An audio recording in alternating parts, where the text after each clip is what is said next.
No, आज हम लोग एक नए चैप्टर के साथ, द चैप्टर इज इलेक्ट्रोकेमिस्ट्री। ये सॉल्यूशन चैप्टर के जस्ट बाद वाला चैप्टर है। सॉल्यूशन चैप्टर 2 एंड ये चैप्टर 3। वो जो सॉल्यूशन चैप्टर है जिसमें हम लोग होमोजेनस मिक्सचर पढ़े थे, लिक्विड है, लिक्विड में सॉलिड मिक्स कर दिए, लिक्विड में गैस मिक्स कर दिए, या लिक्विड में लिक्विड मिक्स कर दिए, तब क्या होगा। तो उस तरह का जितना चीज उसमें था सब चीज पढ़ दिए। सॉल्यूशन रॉल्स लॉ ओबे करता है, हेनरी लॉ ओबे करेगा, उसी तरीके से ली चैटर्जी प्रिंसिपल ओबे करेगा, और उस तरीके से एक था vapour pressure concept, ideal non ideal, इन उसका और भी बहुत सा चीज था। उन सब चीजों को देखने के बाद हम लोग उसी का इलेक्ट्रिकल प्रॉपर्टी पढ़ेंगे इस चैप्टर में। लेकिन वो इलेक्ट्रिकल प्रॉपर्टी किसका? लिक्विड सॉल्यूशन का। और लिक्विड सॉल्यूशन का इलेक्ट्रिकल प्रॉपर्टी, तो लिक्विड सॉल्यूशन 3 तरह का है। वो लिक्विड सॉल्यूशन, एक मिनट, जस्ट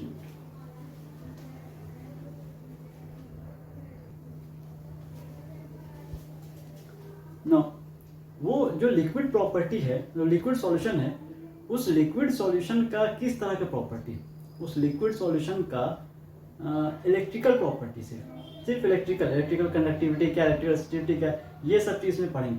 लेकिन लिक्विड सॉल्यूशन भी 3 तरह का बनता था, लिक्विड में गैस, लिक्विड में लिक्विड, लिक्विड में सॉलिड। तो सभी सॉल्यूशन के बारे में, यहाँ 3 तरह का सॉल्यूशन के बारे में इसमें नहीं पढ़ना है। लिक्विड में सॉलिड मिक्स करेंगे तब क्या इसका कंडक्टिविटी होगा, क्या इलेक्ट्रिकल कंडक्टिविटी होगा, क्या इलेक्ट्रिकल प्रॉपर्टी को शो करेगा, ये सब चीज पढ़ेंगे। तो लिक्विड में सॉलिड मिक्स करेंगे तब उसका इलेक्ट्रिकल प्रॉपर्टी पढ़ना है। दूसरा एक और चीज इलेक्ट्रिकल प्रॉपर्टी इस तरीके से पढ़ सकते हैं कि कोई सॉलिड को पिघला के उसका क्या कंडक्टिविटी है, मीन्स लिक्विड स्टेट में ही उसका प्रॉपर्टी पढ़ना है। तो जो इलेक्ट्रोकेमिस्ट्री है, ज्यादातर तो आपको सॉल्यूशन मिलेगा, लेकिन कुछ केस में आपको प्योर सॉलिड भी लिक्विड फॉर्म में, उसके मोल्टेन फॉर्म में स्टडी करेंगे, उसका भी इलेक्ट्रिकल प्रॉपर्टी स्टडी करेंगे। अब इस चैप्टर में एक्चुअल में जो नाम है इसका, वो नाम ऐसा क्यों यूज किया गया है, क्योंकि ये चैप्टर ऐसा चीज को डील ही करता है। इसमें 2 तरह का वर्ड हो गया, एक इलेक्ट्रो, ये जो इलेक्ट्रो वर्ड है ये इलेक्ट्रॉन्स के लिए, और ये जो केमिस्ट्री है ये अपने आप में एक तरीके से केमिकल एनर्जी को डील करता है। तो इसमें 2 तरह का चीज है, और इलेक्ट्रॉन का रेस्ट में होता नहीं है, तो इलेक्ट्रॉन्स के मूवमेंट से इलेक्ट्रिकल एनर्जी होगा, और इस इलेक्ट्रिकल एनर्जी के बारे में पढ़ेंगे। और केमिकल एनर्जी तब होगा जब वहां पर कुछ केमिकल रिएक्शन हो। तो एक तरीके से यहां अगर हम बताना चाहें तो इस चैप्टर में इलेक्ट्रिकल एनर्जी का कन्वर्जन केमिकल एनर्जी में, केमिकल रिएक्शन में, और केमिकल रिएक्शन से इलेक्ट्रिकल एनर्जी प्रोड्यूस करेंगे। तो एक तरीके से इलेक्ट्रोकेमिस्ट्री डील करता है chemical effect of electric current. तो अगर हम एक लाइन में लिखें इलेक्ट्रोकेमिस्ट्री क्या है, तो electrochemistry deals the chemical effect of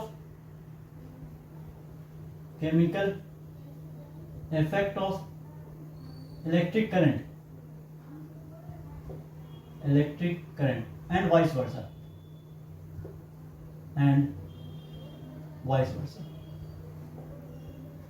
means electrical effect on chemical reaction।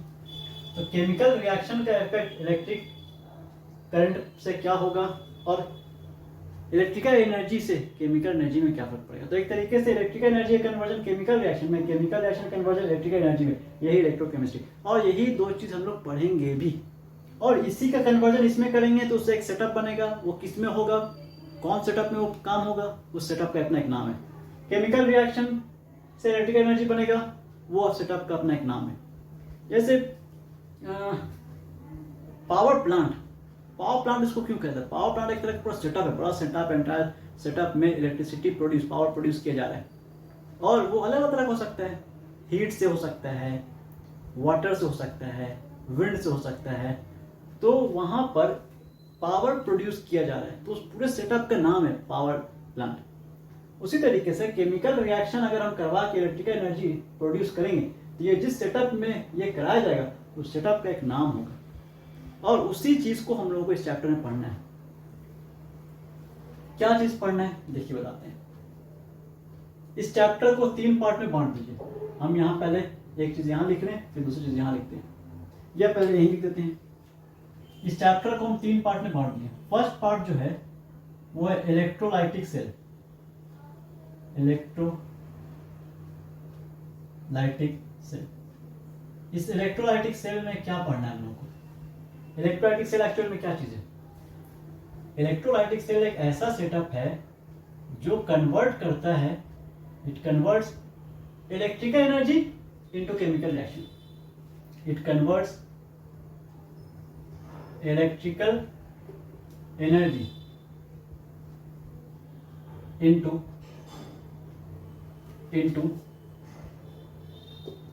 Chemical reaction. मतलब क्या हुआ इसका? मतलब ये हुआ कि हम इलेक्ट्रिकल एनर्जी दे करके केमिकल रिएक्शन करवाएंगे। तो ऐसा कोई सा भी सेटअप जिसमें इलेक्ट्रिकल एनर्जी की जरूरत है केमिकल रिएक्शन करवाने के लिए, वो जो सेटअप में वो जो सेटअप होगा वो सेटअप कहा जाएगा इलेक्ट्रोलाइटिक सेल। ये इसका मतलब। सेकेंड पार्ट जो चैप्टर हम लोग को पढ़ना है वो है गैल्वेनिक सेल। एनसीईआरटी बुक में गैल्वेनिक सेल पहले, इलेक्ट्रोलाइटिक सेल बाद में, लेकिन हम लोग पहले इलेक्ट्रोलाइटिक सेल पढ़ेंगे। ये समझ में आएगा तो इजी हो जाएगा। ये जस्ट इसका उल्टा, जस्ट उल्टा कहने का मतलब it converts chemical energy. Chemical energy मतलब chemical reaction, simple. It converts chemical energy into electrical energy. मतलब chemical energy means chemical reaction, तो केमिकल रिएक्शन करवा के इलेक्ट्रिकल एनर्जी प्रोड्यूस कर लेंगे। ये सेटअप ये जहां भी हो गए काम उसको कहा जाए galvanic cell. It converts chemical energy into electrical energy. और तीसरा जो पार्ट है, जो थर्ड पार्ट इस चैप्टर का, वो है कंडक्टेंस ऑफ सेल। मतलब उस सेल का क्या कंडक्टिविटी है, क्या रेसिस्टिविटी है, क्या मोलर कंडक्टिविटी है, इस तरह का चीज मीन्स इलेक्ट्रिकल प्रॉपर्टी। तो इलेक्ट्रिकल एस्पेक्ट पढ़ने वाले हैं इसमें हम लोग। तो इसमें जो चीज स्टडी किया जाएगा वो इलेक्ट्रिकल एस्पेक्ट्स होगा, इलेक्ट्रिकल एस्पेक्ट्स ऑफ, यही दोनों सेल का, electrical aspects of above these two cells. इन सेल्स का इलेक्ट्रिकल एस्पेक्ट हम लोगों को इसमें पढ़ना है। ये इस चैप्टर का सिलेबस है। लेकिन ये जो दो चीज हम बताए हैं, ये जो दो डिवाइस है, उसको हम फिर से अपने चैप्टर के टॉपिक पे लाते हैं। कैसे? देखिए, हम क्या बताएं, इलेक्ट्रिकल एनर्जी कन्वर्जन होगा किसमें? Chemical reaction. Chemical reaction conversion किसमें होगा? Electrical energy. ये इलेक्ट्रोकेमिस्ट्री। थोड़ा सा थर्मोकेमिस्ट्री में जाइए तो थर्मोकेमिस्ट्री में एक फिनोमेना हम लोग पढ़े थे। थर्मोकेमिस्ट्री में फिनोमेना हम लोग पढ़े थे स्पॉन्टेनियस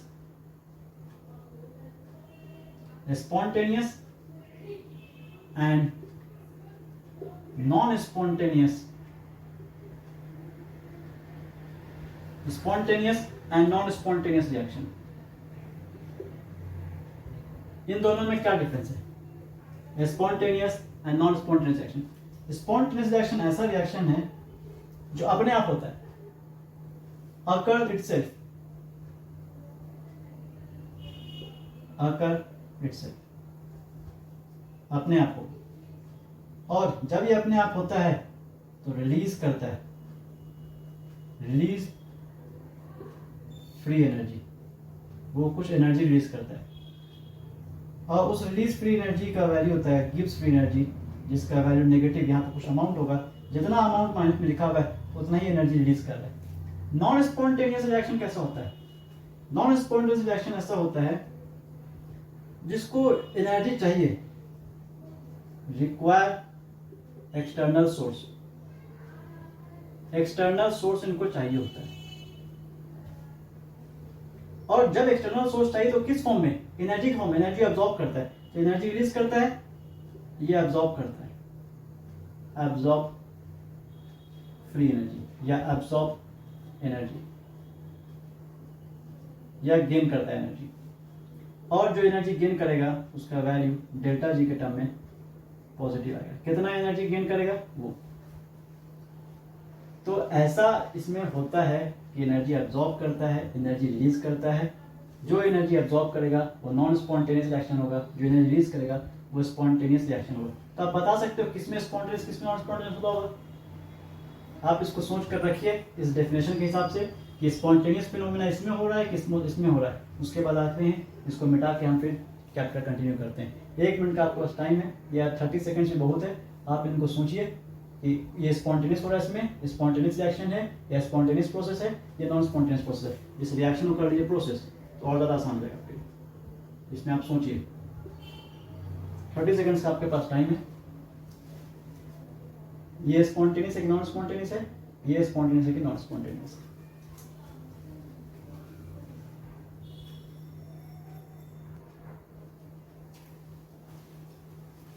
हाँ, जवाब बिल्कुल सही है कि इलेक्ट्रोलाइटिक सेल में इलेक्ट्रिकल एनर्जी का कन्वर्जन केमिकल रिएक्शन हो रहा है। मीन्स इलेक्ट्रिकल एनर्जी दिया जा रहा है तभी तो केमिकल रिएक्शन हो रहा है। तो इलेक्ट्रिकल एनर्जी दिया जा रहा है मतलब एक्सटर्नल सोर्स है। एक्सटर्नल सोर्स है इसका मतलब नॉन स्पॉन्टेनियस प्रोसेस है। तो इलेक्ट्रोलाइटिक सेल एक ऐसा प्रोसेस सेटअप है जिसमें नॉन स्पॉन्टेनियस केमिकल रिएक्शन होता है with the help of electrical energy. तो सही जवाब था। और जितना एनर्जी दिया गया वो एनर्जी डेल्टा जी है। तो एनर्जी एब्जॉर्ब कर लिया, वो लिया है एनर्जी, गेन किया एनर्जी। और एक्चुअल में एब्जॉर्ब वर्ड ज़्यादा सही नहीं है, गेन एनर्जी ठीक है, लेकिन लिख दिया बस समझने के लिए। और स्पॉन्टेनियस, तो स्पॉन्टेनियस वाला जवाब सही है कि केमिकल एनर्जी हो रहा है केमिकल रिएक्शन से।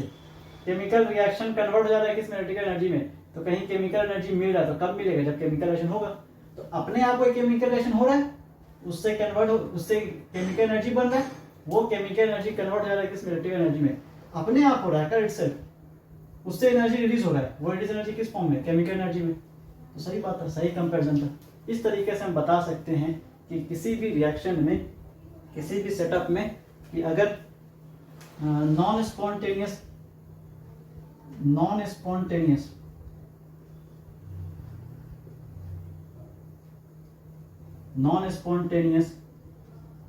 केमिकल रिएक्शन करवा करके, नॉन स्पॉन्टेनियस केमिकल रिएक्शन करवाएंगे तो क्या होगा, नॉन स्पॉन्टेनियस केमिकल रिएक्शन करवाएंगे मीन्स एक्सटर्नल एनर्जी की जरूरत है, वो नॉन स्पॉन्टेनियस केमिकल रिएक्शन का कन्वर्ट करा देंगे इलेक्ट्रिकल एनर्जी में।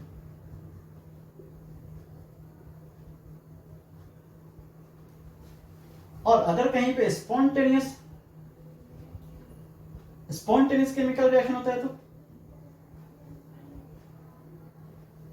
नहीं, क्या लिख दिया, स्पॉन्टेनियस केमिकल रिएक्शन अगर होता है तो, स्पॉन्टेनियस केमिकल रिएक्शन अगर होता है, अपने आप कोई केमिकल रिएक्शन होता है तो एनर्जी मिलेगा, वो एनर्जी कन्वर्ट कर देंगे किसमें, केमिकल एनर्जी में। मतलब केमिकल एनर्जी का प्रोडक्ट हुआ, आउटपुट हुआ, ये इनपुट हुआ।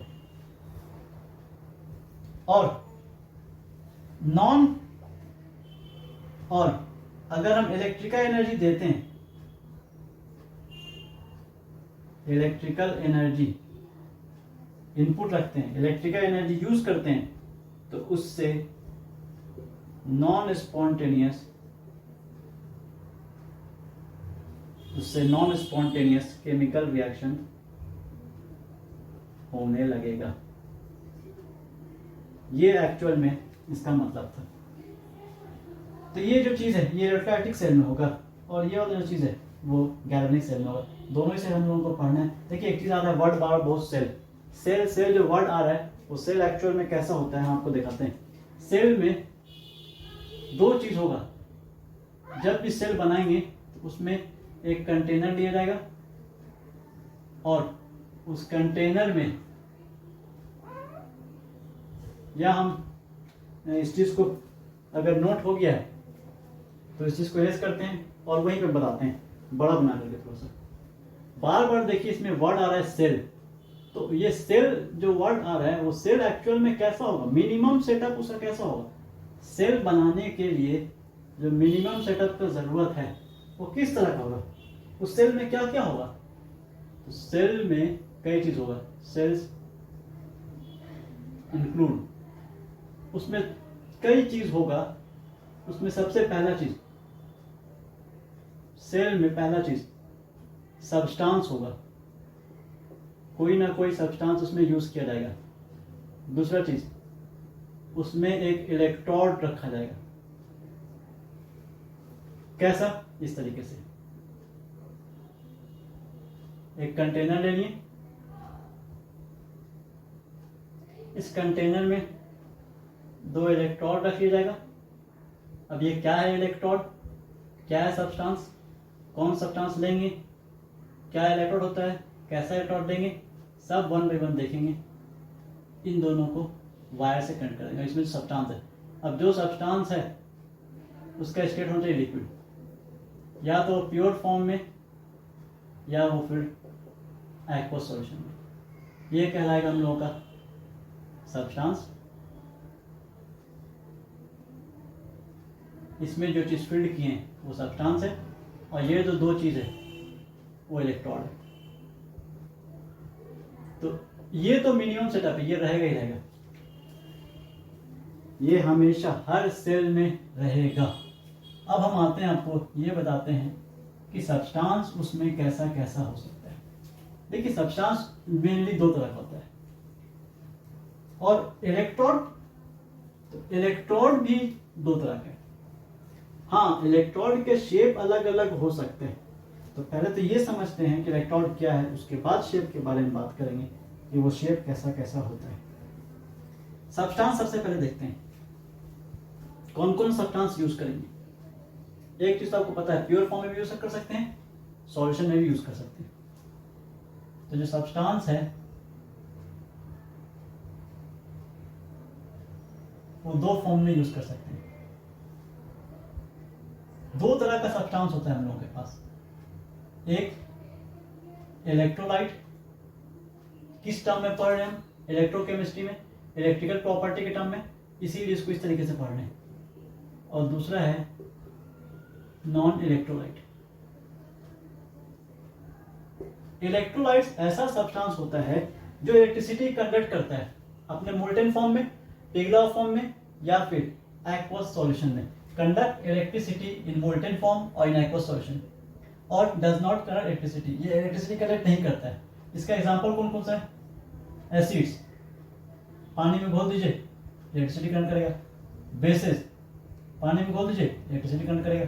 सॉल्ट्स, पानी में घोल दीजिए इलेक्ट्रिसिटी कंडक्ट करेगा। या इसको पिघला के अपने लिक्विड फॉर्म में ले आइए मोल्टेन फॉर्म में, तो भी इलेक्ट्रिसिटी कंडक्ट करेगा। ऐसा सब्सटेंस जो इलेक्ट्रिसिटी कंडक्ट करे मोल्टेन फॉर्म में और एक्वस सॉल्यूशन में, वो कहलाएगा इलेक्ट्रोलाइट्स। जैसे C6 इलेक्ट्रिसिटी कंडक्ट नहीं करेगा, उसी तरीके से C7H16, ठीक है, हेप्टेन, ऑक्टेन, ये सब लिक्विड जरूर है लेकिन इलेक्ट्रिसिटी कंडक्ट नहीं करेगा। इनका पिघला फॉर्म है, लिक्विड है लेकिन इलेक्ट्रिसिटी कंडक्ट नहीं करेगा। अब जो इलेक्ट्रोलाइट्स होता है वो भी 2 तरह का हो सकता है, एक स्ट्रॉन्ग, एक वीक। या इसको थोड़ा सा और दूर करके लिखिए ताकि और ज्यादा क्लियर हो जाए। इसका मतलब एक चीज समझना है, इलेक्ट्रिसिटी करंट नहीं कर रहा, मतलब इससे कोई मतलब ही नहीं है हमको इस चैप्टर में। इस चैप्टर में पूरा का पूरा मतलब है इलेक्ट्रिसिटी करंट करने वाले से। तो एक स्ट्रॉन्ग इलेक्ट्रोलाइट, एक वीक इलेक्ट्रोलाइट्स। स्ट्रॉन्ग इलेक्ट्रोलाइट इसको कहेंगे जो ऑलमोस्ट टूट जाएगा, ऑलमोस्ट डिसोसिएट। डिसोसिएशन पढ़ चुके हैं हम लोग, ऑलमोस्ट डिसोसिएट। और ये ऐसा होगा जो पार्शियली डिसोसिएट होता है।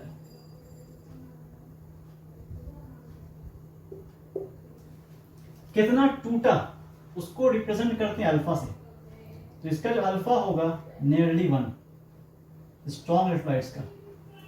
डिग्री ऑफ डिसोसिएशन, कितना पार्टिकल में कितना पार्टिकल टूटा, 100 पार्टिकल लिए 95 पार्टिकल टूट गया, वैल्यू कितना है 0.95।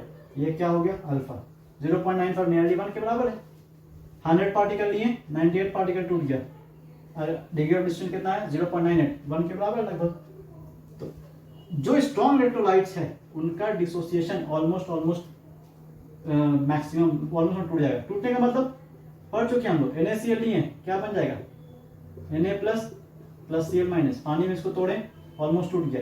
100 पार्टिकल लिए थे, 100 में 95 टूट चुका है, 5 ही मॉलिक्यूल ऐसा बचा हुआ है।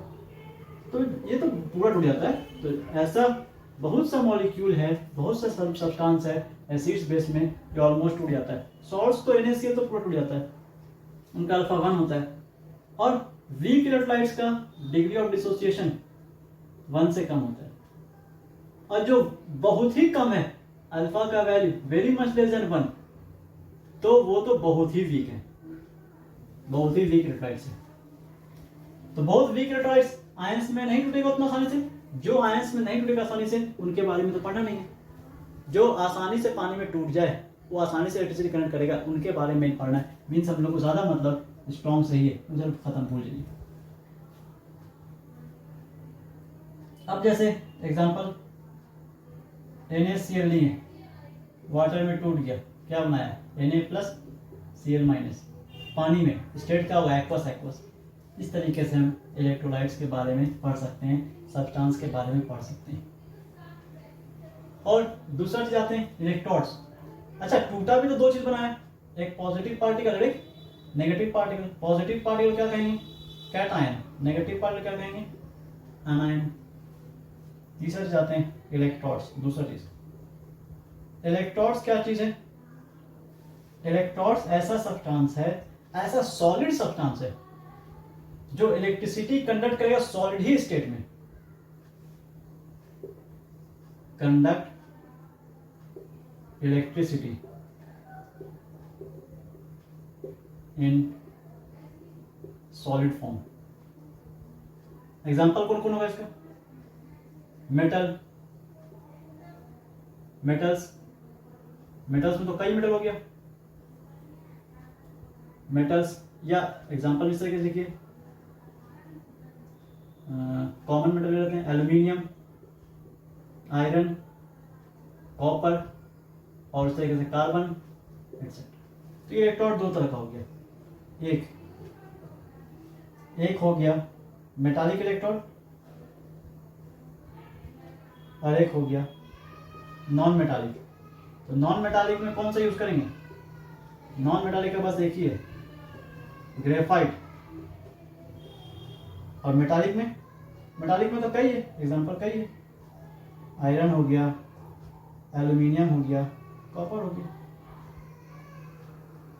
और ये इलेक्ट्रोड्स पर भी चार्ज आ सकता है, इलेक्ट्रोड्स पर चार्ज आता है। इलेक्ट्रोड 2 तरह हो सकता है,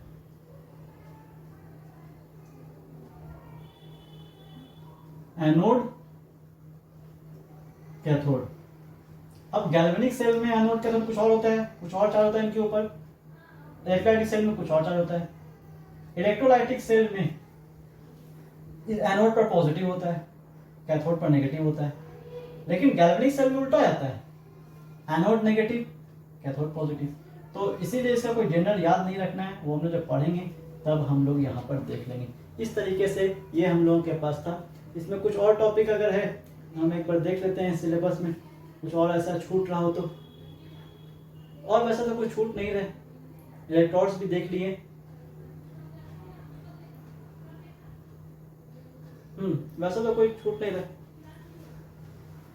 तो इलेक्ट्रोड्स इलेक्ट्रिसिटी कंडक्ट करने वाला ये। और इसमें कुछ बताना है तो आयंस के बारे में बता सकते थे, आयंस भी बता दिए, और partial dissociation, complete dissociation, almost dissociation ये भी देख लिए, ये भी नहीं छूट रहा। हाँ, एक चीज इसमें ध्यान रखिए, इलेक्ट्रोड्स कैसा कैसा हो सकता है। ये जो इलेक्ट्रोड्स है, ये इलेक्ट्रोड्स या तो स्ट्रिप के फॉर्म हो सकता है, पतला स्ट्रिप, या वायर हो सकता है, रॉड हो सकता है, प्लेट के फॉर्म में हो सकता है, कई फॉर्म में हो सकता है, मतलब फॉर्म इसका कुछ भी हो सकता है। लेकिन जो हम लोग पढ़ेंगे, जो हम लोग सिलेबस में, वो ग्रेफाइट वाला लेके नहीं पढ़ेंगे इलेक्ट्रोड, जनरली मेटल्स वाला ही इलेक्ट्रोड लेंगे। इसमें बहुत ज़्यादा यूज़ करेंगे हम लोग प्लैटिनम का, और थोड़ा बहुत सिल्वर और कॉपर का भी ये पढ़ेंगे। अक्सर सबसे ज़्यादा प्लैटिनम लेके पढ़ेंगे। तो इस तरीके से जिंक भी हो सकता है, कॉपर भी हो सकता है, कई है। इस तरीके से इलेक्ट्रोकेमिस्ट्री का ये हम लोगों का बेसिक पार्ट था। नेक्स्ट क्लास में हम लोग स्टार्ट करेंगे इलेक्ट्रोकेमिस्ट्री का इलेक्ट्रोलाइटिक सेल। वो इलेक्ट्रोलाइटिक सेल से हम लोग स्टार्ट करेंगे और चैप्टर कंटिन्यू करेंगे। आज के लिए इतना ही। अगर इसमें कुछ नहीं समझ में आया कमेंट सेक्शन में आप बता सकते हो, या कुछ मिस कर रहा है जो आपको नहीं पता हो वो भी कमेंट सेक्शन में बता सकते हो, उसको ज़रूर कवर किया जाएगा। मिलते हैं नेक्स्ट क्लास में नए टॉपिक के साथ, इलेक्ट्रोकेमिस्ट्री का इलेक्ट्रोलाइटिक सेल।